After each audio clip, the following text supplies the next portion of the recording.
Hi there, folks. Today we're looking at rules of exponents involving multiplication, all right? So if we think about what an exponent is how many times we're going to multiply that thing. So, for example, if I look at these, let's discover this rule of exponents. You might already know it, but that's okay.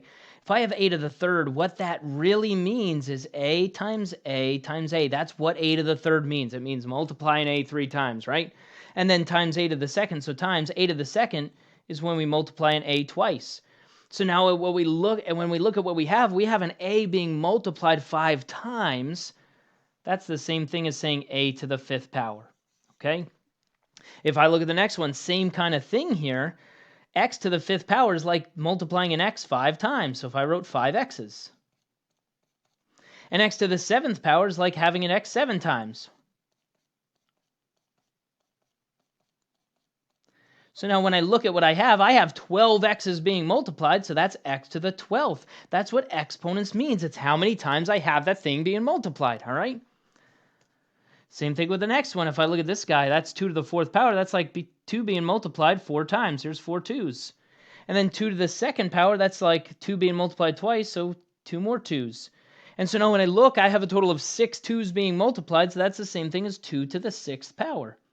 And so as you kind of look at this thing and say, okay, I see a shortcut here, instead of writing those out and saying, okay, how many a's do I have? I can just add the exponents up. When you look at the first one, 3 plus 2 is the 5. When you look at the next one, 5 plus 7 is the 12. When you look at the last one, 4 plus 2 is the 6, but the base stays the same. All right? So when we talk about the base, that's the thing that's being raised to the power. The a stayed the same, the x stayed the same, the 2 stayed the same. We just add the exponents, okay?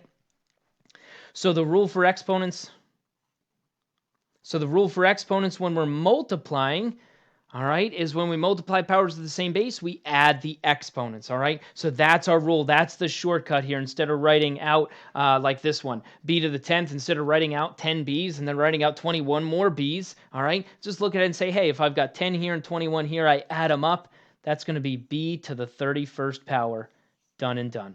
Okay, if I look at the next one, x to the negative 8th and x to the 11th, I just add the exponents, and when I add those up, it gives me a 3, so it's x to the 3rd. I keep the same base, I add the exponents. This one, 10 to the 6th power times 10 to the 9th, the base is going to stay the same, so it's a 10. I add those exponents, 6 plus 9 is a 15. And then we get to these guys, and students get a little thrown when we start throwing numbers in here. But keep in mind, numbers haven't changed. Numbers are still the same as they've always been. And if I ignored the a values here, if I just looked at the numbers, it says 2 times 5. All right? And all of us should know how to do 2 times 5. That has not changed and will never change. 2 times 5 is a 10. But we just do something special with the exponents. A to the 3rd times a to the 2nd. I add the exponents as a to the 5th. Okay, so rules of exponents only apply to exponents. Numbers still do the same thing numbers have always done. Exponents get to do the special thing. So like here, 6 times a negative 3 is a negative 18. That has not changed and will never change. But the exponents, when we multiply, the exponents get added, so that's x to the 12th. For this one, again, negative 2 times 2 is a negative 4. But now when I multiply, I add the exponents. See, this only applies to exponents. That's going to be y to the 6th. Okay? The numbers still do the same thing numbers have always done, but exponents do something special. Okay? If I look at this guy, again, the idea here and the reason we have that stipulation of the same base is just so we know to compartmentalize some things. So like here, numbers do the same thing numbers have always done. 4 times 2 is an 8. But now when I'm looking at the a to the 4th and the b to the 3rd and then a to the 2nd and b to the 4th, I just look at the a's together and then I look at the b's separately. I look at the things that have the same base at the same time. So like I do a to the 4th times a to the 2nd. I add the exponents. That's a to the 6th. Okay? And then I do the b values separately. B to the 3rd times b to the 4th is b to the 7th. I add the exponents. And that's it. Okay? Next one, numbers do the same thing numbers have always done. Negative 5 times 3 is a negative 15. And now I deal with the x's. And keep in mind, really, really important, anytime we don't see an exponent written, that exponent is a 1. And notice here we have x and then immediately y to the 9th. That means it's an x to the 1st. All right? If you don't see an exponent written, it's to the 1st power. So now when I add the exponents, that's going to be an x to the 8th. All right. For the y's, when I add the exponents, that's going to be a y to the fourth.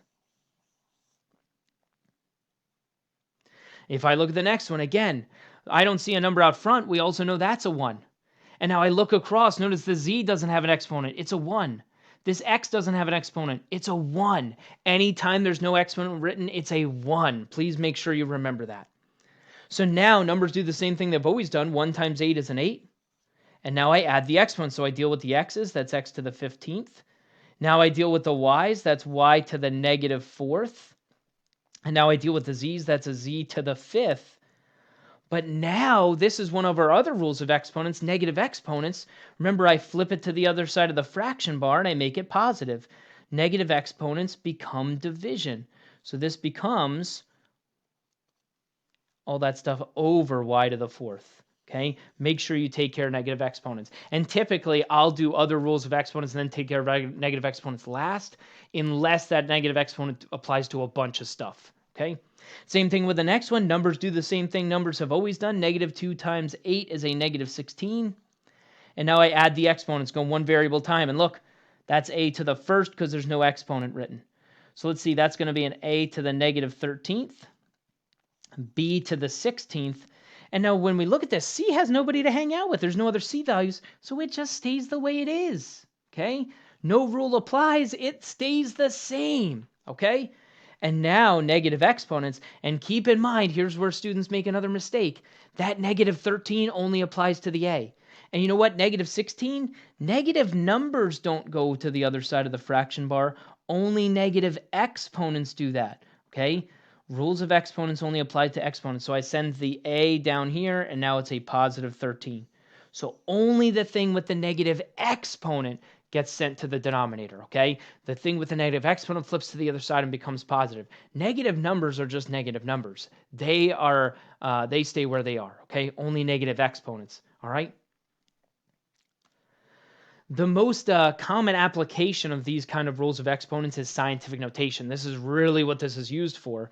And so when we look at this thing, this first example, you probably don't recognize it, but if I give you 3y to the 5th times 3y to the 4th, you would immediately go, oh, 3 times 3 is a 9, and I add the exponents, y to the 9th. Boom. All right? This is the same thing, but instead of y, I have a 10. So in scientific notation, to apply rules of exponents, I multiply the numbers first. The 3 times 3 is a 9. And now I add the exponent. It just so happens that the base is a 10. And it stays as a 10, and I add the exponents, and I get a 9. And notice my answer is still in scientific notation. That's the idea here, okay? If I look at the next one, same kind of thing. 4.1 times 2 is an 8.2. So I multiply the numbers. And now here the base stays the same. It's a 10. I can use the rules of exponents. When I multiply, I add those exponents. So that gives me a 12. And notice my answer is in scientific notation. Anytime we have operations with scientific notation, you should write the answer in scientific notation. Will it always come out in scientific notation? No, not necessarily. We might have to change it, okay? So be aware of that. For example, if I look at this one, ready? 7 times 2 is a 14. And now I add the exponents, that's going to be 10 to the 6th power. And when you look at this, that's not scientific notation. 14 is not an acceptable value for scientific notation. I have to rewrite that 14 as a 1.4. I had to move that decimal one more spot, which means my exponent becomes a 7. Okay? And if you have trouble coming up with whether that exponent should increase or decrease, take that 14 off to the side, move the decimal 6 places, write it in standard form, and then rewrite it in scientific notation. I guarantee you'll come up with that 1.4 times 10 to the 7th. Okay? But make sure you rewrite in scientific notation. All right? Same thing with the next one. Again, I'm going to do the 2.1 times the 9, which gives me an 18.9.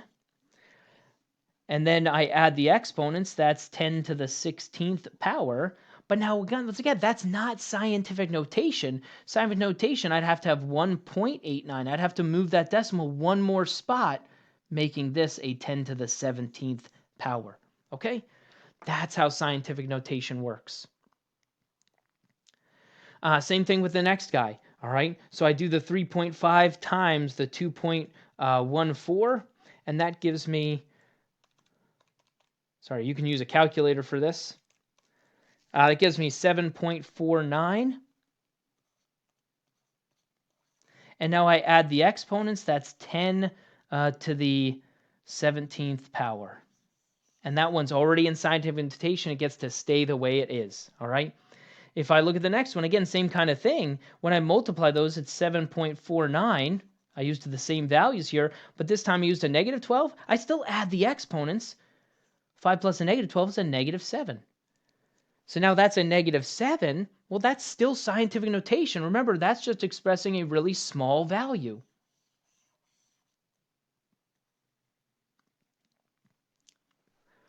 And then if I look at this guy, when we're multiplying three things, I just multiply all three things. So in this one, I'm going to do the 5.2. And again, grab a calculator for this. The 5.2 times the 3.06 times the 6.15.